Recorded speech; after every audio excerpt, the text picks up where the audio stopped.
And this morning, Nashville Freddie O'Connell is providing an update after that winter storm rolls through Davidson County. Let's go live to the Emergency Operations Center where Mayor O'Connell is starting his speech. Order after our remarks. Starting with some impressive progress since yesterday. Since yesterday's briefing, we were able to bring power back to about 50,000 NES customers. We're now at about 175,000 people without power, but that shows that we've still got a lot of work to do before Nashville Electric Service can get power fully restored. One continuing concern is that we are seeing trees continue to fall. Even as crews are getting power restored, limbs and trees are falling on lines again in places, knocking power back out after it's been restored.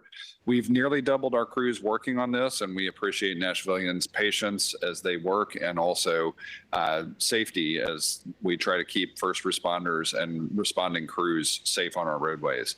Now, just for everybody to be aware, it may take several days to get power restored everywhere, so strongly encouraging people to prioritize safety and well-being in multiple ways. And so a reminder, if you're without power and need a warm place to go, we've established multiple warming centers throughout Davidson County. Oh, my mic. Okay, there we go. There are multiple warming centers throughout Davidson County. All Nashville Fire Department stations are available as safe warming spots. The Nashville Fire Department operates 39 fire stations across Davidson County, close to multiple neighborhoods. Metro Nashville Police Department precincts community rooms are also available to the public for warming. They don't have overnight accommodation, but you can go charge up, stay warm. These include Northwest, Hermitage, Madison, South, Midtown Hills, and Southeast precincts. Just a note that Central Precinct and East Precinct are not available as warming locations. These locations will be open 24/7 until further notice. Anyone can go, whether it is spending time overnight or just for a bit. Additionally, Metro is operating warming centers at the Nashville Fairgrounds, the Madison Community Center, and the Southeast Community Center. Important, the Fairground shelter site is able to accommodate overnight stays and has food available. Pets are allowed to be brought to all warming locations. We do ask that your pet have a pet carrier when possible. To that end, our Metro Animal Care and Control teams are also out working to support animals in the community as much as possible. A reminder to please bring pets indoors during this cold snap. We know not everyone can drive, and we don't want transportation to be a barrier to getting to someplace warm if your power is out. New today, we've activated a task force with Chief Drake and Director Chief Swan to establish a call line for people who need to request transportation to a warming center. We'll have additional details by early this afternoon. Our NDOT crews continue to treat roadways according to snow prioritization routes. They're also working closely with NES crews to address downed trees throughout the county. We've activated emergency contract support to assist with tree removal. Our NDOT teams are working in tandem with NES crews. One team cuts the trees up while the other comes behind them and clears debris from roadways. This contract support was enabled by the state of emergency declaration I issued Sunday morning. That emergency declaration allows us to take additional steps to support the safety and well-being of Nashvillians, request state assistance, and as needed, invoke emergency-related mutual aid assistance from surrounding communities.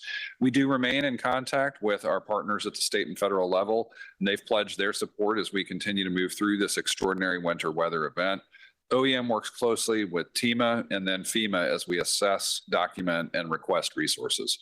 We also continue to provide shelter and support to people experiencing homelessness through our network of shelter providers at the Nashville Rescue Mission and Room in the Inn, as well as our Office of Homeless Services overflow shelter locations. The core overflow shelter has been up and operating 24 hours a day. This team has served more than 200 people a night for 17 consecutive nights now. Today, Office of Homeless Services is opening an additional shelter for people experiencing homelessness in partnership with the Salvation Army. If you or someone else experiencing homelessness needs transportation to a local emergency shelter for the unhoused, WeGo is operating routes today, and Mobility Solutions is also providing support. You can reach Mobility Solutions by calling 615-844-3399. But both shelters are on main WeGo routes, so that is an option. Finally, our 911 center continues to experience very high call volumes, which is causing some delays in answering. If you're experiencing an emergency, please do not hang up. Someone will be with you as soon as they can. Please only call 911 in an emergency, something life-threatening, health issues, fire, downed power lines that are clearly active. Davidson County residents can still support non-emergency incidents to hub.nashville.gov. To report a power outage, contact NES by texting OUT to 637-797 from the phone number linked to your account, or by calling 615-234-0000. The NES phone system is also still very busy, so if you have internet, you can use nespower.com to quickly report an outage. Given the current power outages, we're again activating warming sites because we know many people will be at home without heat available. A couple of additional quick transportation updates. After a shortage of air traffic controllers caused air traffic to stop overnight, the air traffic tower reopened early this morning and Nashville International Airport is fully operational. Flights are arriving and departing. Passengers are encouraged to check the status of flight directly with airlines before traveling to BNA. WeGo Public Transit is also up and running on limited snow routes today. They restarted operations at 9 a.m. this morning to give time for roadways to clear so operators could safely navigate their routes. They are on local only service, so commuter routes and the WeGo Star are not operational, but you can visit wegotransit.com for the latest. With those updates, I'd like to ask Director Chief Swan to provide additional updates from the Office of Emergency Management. We'll then hear some quick updates from NES, NDOT, and MNPD. Director Chief Swan. Yeah, thank you, Mayor.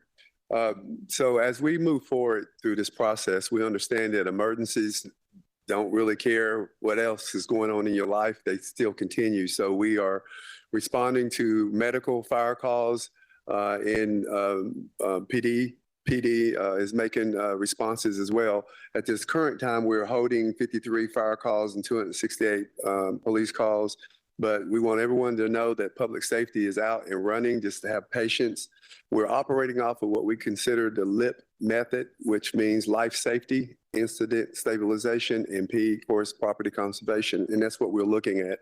Right now, with life safety, we're just making sure that all responses are made as efficient as possible. So again, use 911 when need be, and we will get someone to you.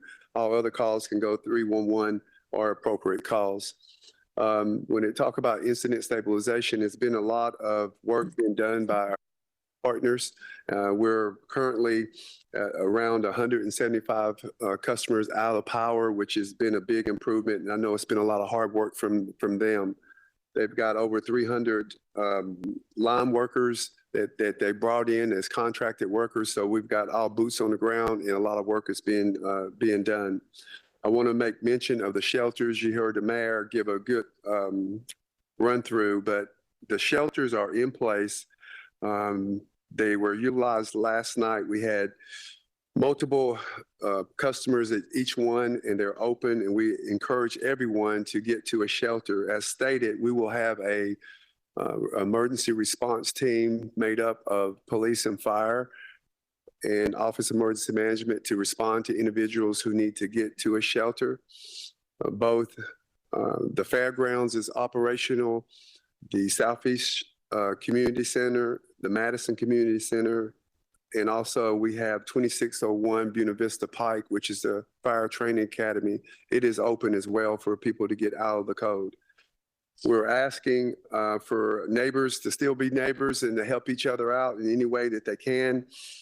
We're looking to shift over to NES so they can give us a report on what they're doing.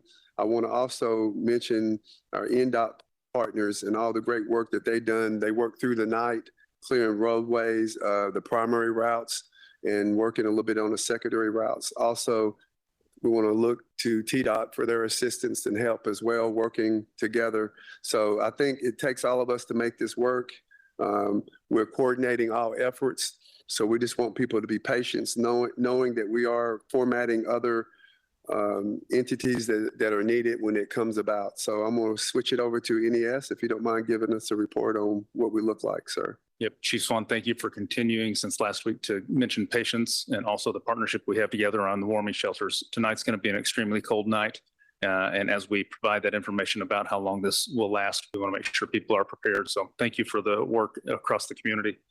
Customers certainly expect detailed information about their outage and about the restoration. And that's why we brought in additional crews. We started this event with our own native crews, with the folks that live and work around you and are responding. So we started that. And since then, we have now nearly doubled that workforce. We continue today to look to bring in additional workforce, so we will keep growing until we are fully at the max of what we can handle and make sure we restore quickly. We do at this time, saw last night we restored over 50,000 customers, almost into 60,000 now that are restored, 175,000 customers out.